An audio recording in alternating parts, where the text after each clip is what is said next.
Hello viewers, আসসালামু আলাইকুম। আজকে আমরা তৈরি করব পুঁটি মাছের মশলা ফ্রাই। তো চলুন রেসিপি ভিডিওটি শুরু করা যাক।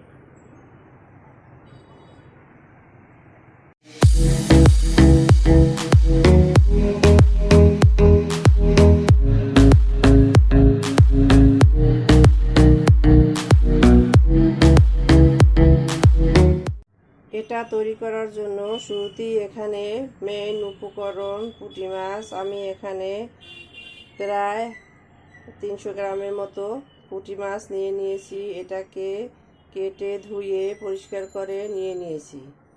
এখন আমি এটাকে ম্যারিনেট করে নিব।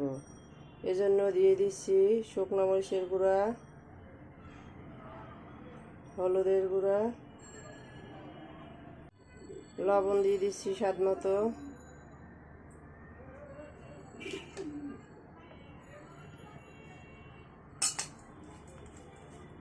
এগুলোকে এখন একত্রে ম্যারিনেট করে নিচ্ছি।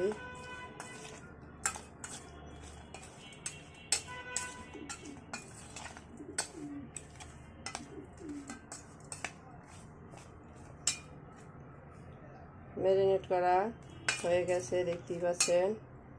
এখন চলে যাব কিচেনে। তো চলুন কিচেনে যাওয়া যাক। কিচেনে এসে চুলায় একটা প্যান বসিয়ে দিয়েছি। এখন এতে দিয়ে দিচ্ছি প্রয়োজন মতো তৈল।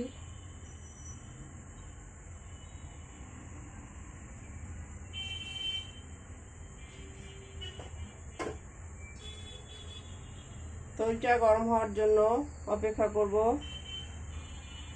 তৈলটা গরম হয়ে আসছে। এখন আমি এর ভিতরে দিয়ে দিব ম্যারিনেট করা মাছ।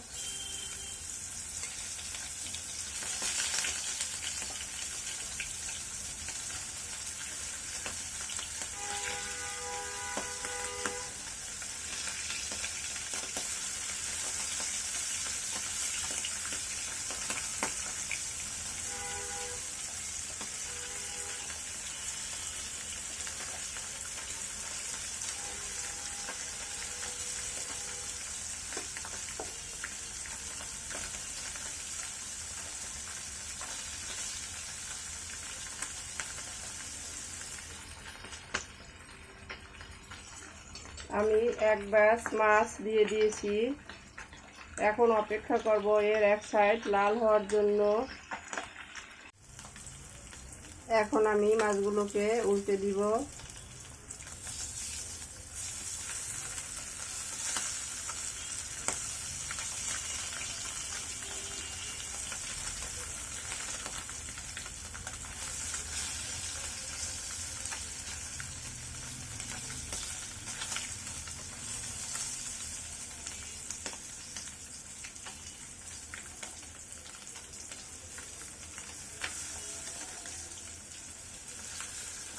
আমাদের মাছগুলো উল্টে দেওয়া হয়ে গেছে।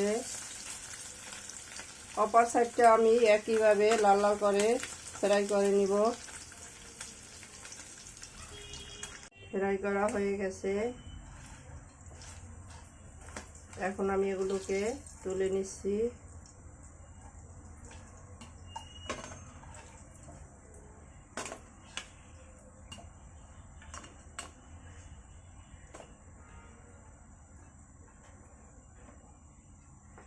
তো আমাদের এক ব্যাচ মাছ ফ্রাই করা হয়ে গেছে। আমি একইভাবে সবগুলো ফ্রাই করে ফিরে আসছি। সবগুলো মাছ ফ্রাই করা হয়ে গেছে। এখন আমি একই প্যানের ভিতরে আরও কিছুটা তৈল দিয়ে দিচ্ছি।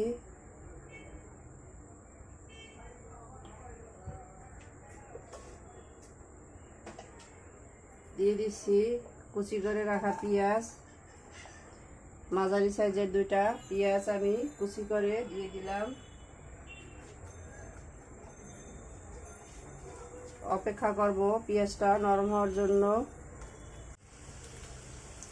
পেঁয়াজটা মোটামুটি নরম হয়ে আসছে। এখন এর ভিতরে দিয়ে দিচ্ছি পেঁয়াজের পেস্ট 2 টেবিল চামচ,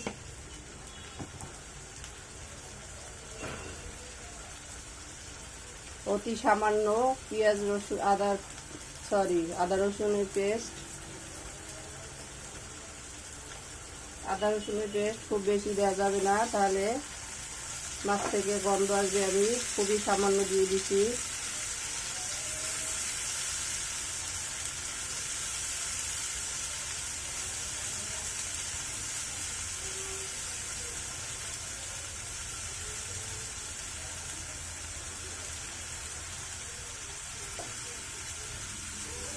আদা রসুনের পেস্টটা স্কিপ করে সামান্য লেবুর রসও দেওয়া যায়, এতে করেও মাছের কোনো প্রকার আষ্টে গন্ধ থাকে না। আমার হাতের কাছে আদা রসুনের পেস্ট ছিল, তাই আমি সামান্য দিয়ে দিয়েছি। এখন এগুলো কষিয়ে নেব যতক্ষণ পর্যন্ত না এর কাঁচা গন্ধটা দূর হয়। পেঁয়াজ আদা রসুনের কাঁচা গন্ধটা চলে গেছে। এখন আমি এর ভিতরে দিয়ে দিচ্ছি 1.5 টিস্পুন মরিচের গুঁড়া, 1 টিস্পুন হলুদের গুঁড়া, 1 টিস্পুন ধনিয়ার গুঁড়া। এখন এগুলোকে একত্রে মিশিয়ে নিচ্ছি।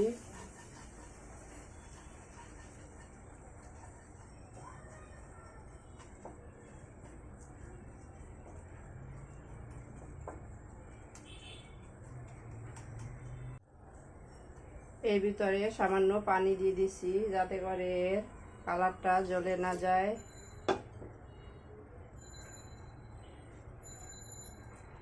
আমি আরও 2 বার অল্প অল্প পানি দিয়ে মশলাটাকে ভালোভাবে কষিয়ে নিব।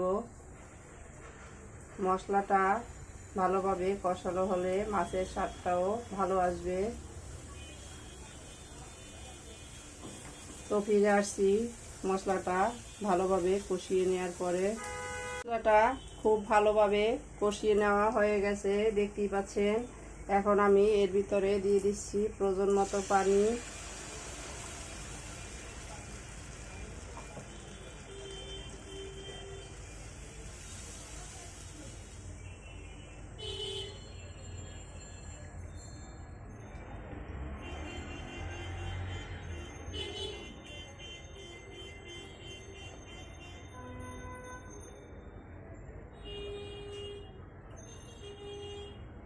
পানিটা ফুটে আসার জন্য অপেক্ষা করব।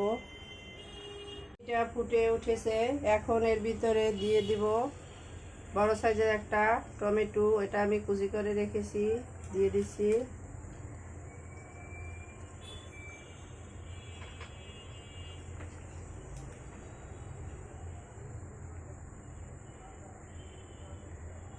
এখন অপেক্ষা করব টমেটোটা হালকা গলে আসার জন্য।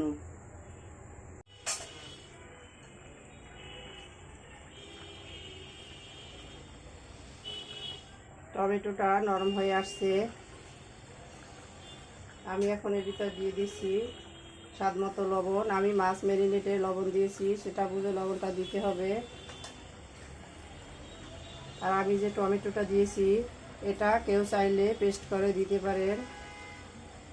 আমার কাছে এর ভিতরে হালকা গোটা গোটা থাকে, এটা ভালো লাগে, তাই এইভাবে দিয়ে দিয়েছি। এখন এর ভিতরে দিয়ে দিব ফ্রাই করে রাখা মাছগুলো।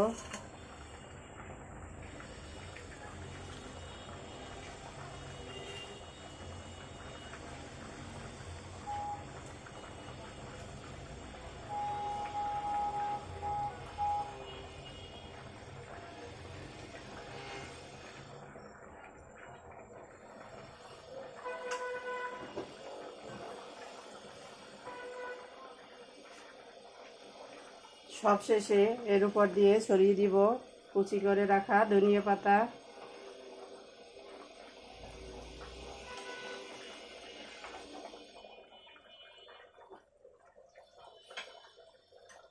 এখন এটাকে ঢাকনা দিয়ে মিডিয়াম টু লো আছে আরও 5 মিনিট রান্না করে নিব। তো ফিরে আসছি 5 মিনিট পরে। ফিরে এলাম 5 মিনিট পরে, ঢাকনাটা তুলে নিচ্ছি। মাছগুলোকে হাতা ধরে একটু দুলিয়ে দিছি, দেখতেই পাচ্ছেন আমাদের মাছ ডান। এখন আমি এগুলোকে তুলে নিয়ে সার্ভ করে নিব। তো চলুন সার্ভ করে নেওয়া যাক। সার্ভ করে নিলাম আমরা আমাদের পুঁটি মাছের মশলা ফ্রাই। দেখতেই পাচ্ছেন কতটা অসাধারণ হয়েছে। আমাদের রেসিপি ভিডিওটি ফলো করে আপনারাও তৈরি করে দেখবেন। কমেন্ট সেকশনে জানিয়ে দিবেন কেমন হয়েছিল আমাদের রেসিপি ভিডিওটি। লাইক, কমেন্ট, শেয়ার, সাবস্ক্রাইব করে আমাদের পাশে থাকবেন। আল্লাহ হাফেজ।